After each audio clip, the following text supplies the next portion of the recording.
Pacita, la que fai los churros a la entrada del prau, ye Folixa.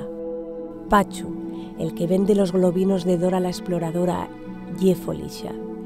El Chibi, el que ya va enfilao antes de que empiece a tocar la orquesta, también ye Folixa.